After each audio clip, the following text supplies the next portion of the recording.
Good morning, angels.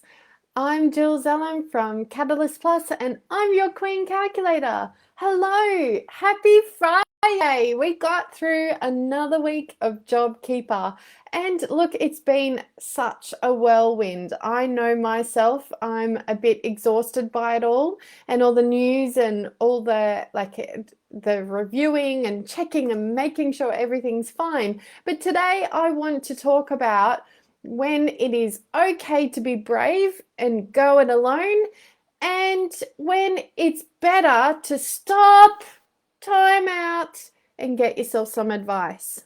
I've spoken with a lot of business owners over this past 2 weeks who have gone it alone. They've said, hey, Jules, the application process is really, really easy. You just click the button, answer the questions, and Bob's your uncle, you're going to be registered for JobKeeper.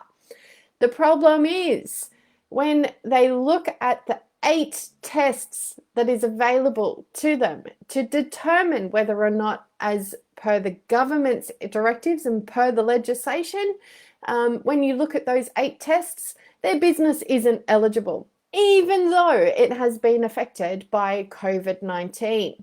So and that's when I have to help them unwind their application and make sure that they get the right information to the ATO. It is a difficult and complicated process if you get it wrong, and the penalties are very, very steep. You can be fined, on top of being forced to repay any JobKeeper that you're not entitled to receive in your business.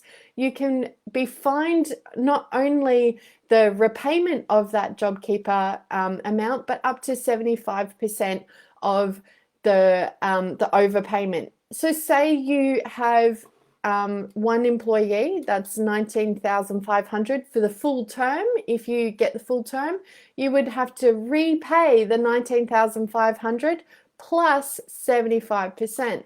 So that would be, looking at my wonderful calculator, because I'm the calculator queen, that would be $34,000. Now times that by 5 employees, that's $170,000. This is a big deal, right? So that's a financial impact that can get you into big hot water in the future.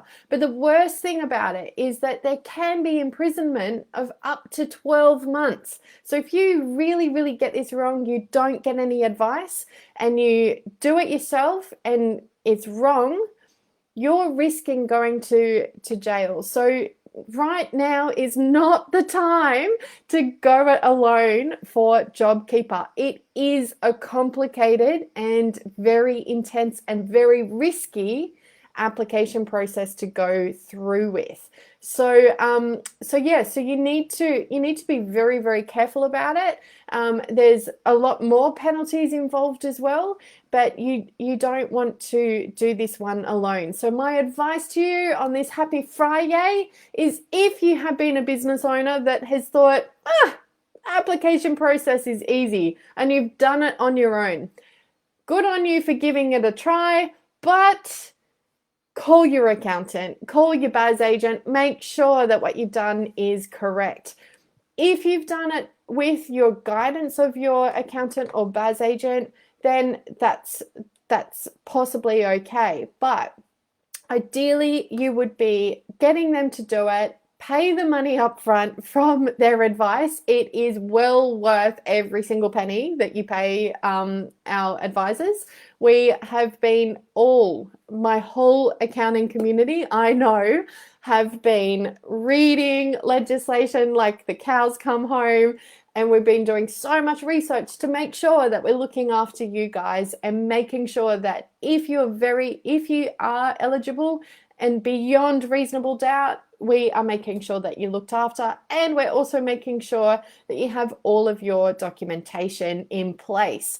Why? Because this is a high risk. This is like definitely alarm bells, boom, boom, boom. it is a high risk area.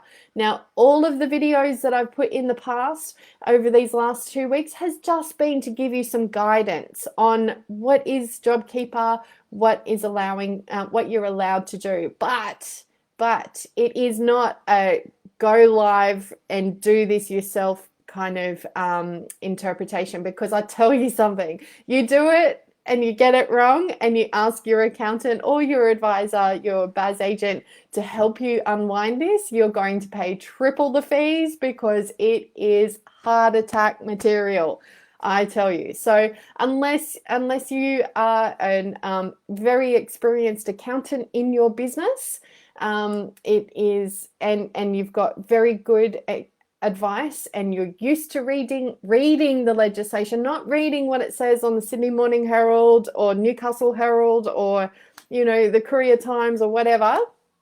You've got to read the legislation and you've got to read the directives from the Treasurer and ATO, and it is complicated, and only experienced people should be doing this application.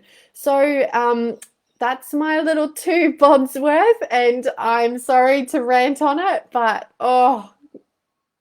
it is so much easier for us to do it right for you up front than for us to fix up a mistake. So, but everything is fixer-uppable for a price. So that's my little 2 bobs worth. You have yourself a really awesome happy Friday, and it is the weekend, and in New South Wales we're allowed to hang out with 2 friends. So that's pretty excited for the extrovert of me that has been in the house. So yeah, be safe, always be safe, be responsible, think about what you do, and I'll see you guys on Monday. Happy Friday!